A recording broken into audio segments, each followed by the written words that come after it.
অসমৰ দ্বিতীয় মঞ্চ বিহু খ্যাত দেৰগাঁও কেন্দ্ৰীয় ৰঙালী বিহু উৎসৱৰ মূল খুঁটা স্থাপন। দ্বিতীয় মঞ্চ বিহু খ্যাত দেৰগাঁও কেন্দ্ৰীয় ৰঙালী বিহু উৎসৱে ২৬টা বৰ্ষৰ মূল খুঁটা আজি স্থাপন কৰা হয়। আজিৰ এই অনুষ্ঠানত দেৰগাঁও কেন্দ্ৰীয় ৰঙালী বিহুৰ প্ৰাক্তন সভাপতি, সম্পাদক, দেৰগাঁও পৌৰসভাৰ পৌৰপতি, দেৰগাঁও কেন্দ্ৰীয় ৰঙালী বিহু উৎসৱ উদযাপন সমিতিৰ সভাপতি, সম্পাদকৰ প্ৰমুখ্যে কেইবাগৰাকীও বিশিষ্ট ব্যক্তি উপস্থিত থাকে। সম্পূৰ্ণ আধ্যাত্মিক পৰিৱেশৰ মাজেৰে মাংগলিক নীতি নিয়মৰ মাজেৰে আজিৰ এই অনুষ্ঠান সম্পন্ন কৰা হয়। ৯০ বছৰ গৰকা দেৰগাঁও কেন্দ্ৰীয় ৰঙালী বিহু উৎসৱভাগী সাফল্যমণ্ডিত কৰিবলৈ সকলো ৰাইজৰ সহায় সহযোগিতাও একান্তভাৱে কামনা কৰিছে। দেৰগাঁৱৰ পৰা অপূৰ্ব শৰ্মাৰ ৰিপৰ্টাৰ লাইভ অসম। 1935 চনতে স্থাপিত হোৱা দেৰগাঁও কেন্দ্ৰীয় ৰঙালী বিহু উৎসৱে এবাৰ ৯০টা বৰ্ষ অতিক্ৰম কৰিছে। দেৰগাঁও কেন্দ্ৰীয় ৰঙালী বিহু উৎসৱ পূৰ্বৰ দৰে এবাৰো আমি উদযাপন কৰিবলৈ আগবাঢ়িছোঁ।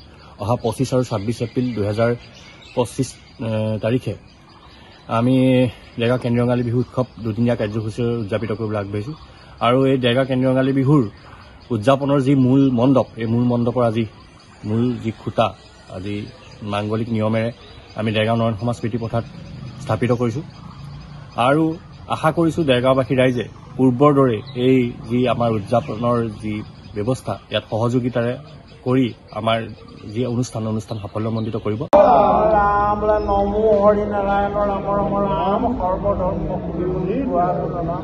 পতিত পাৱন হৰি পতিত পাৱন পতিত নেতাৰিলে নাম কাৰণ। এই নতুনকৈ যি কমিটি গঠন হৈছিলে সভাপতি, সম্পাদক আটাইকেইজনে ইয়াতে আহি সেৱা জনাইছে। নিজ নিজ কৰ্মত অগ্ৰসৰ হৈ শক্তি প্ৰদান কৰক ভগৱন্তই। আৰু যি কৰ্ম হাতত লৈছে এই মহান উদ্দেশ্য সিদ্ধি কৰি তেখেতসকলৰ মনোবাঞ্ছা সিদ্ধি কৰি ৰাইজৰ সেৱাত ভাগি ধৰি শক্তিমতকৈ নিৰাপদে ৰক্ষা কৰিব।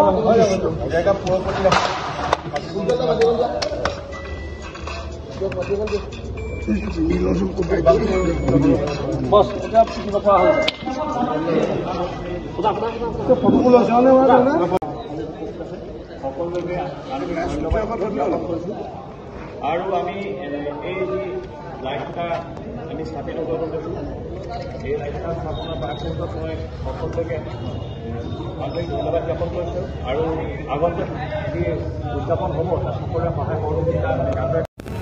Reporter live Assam.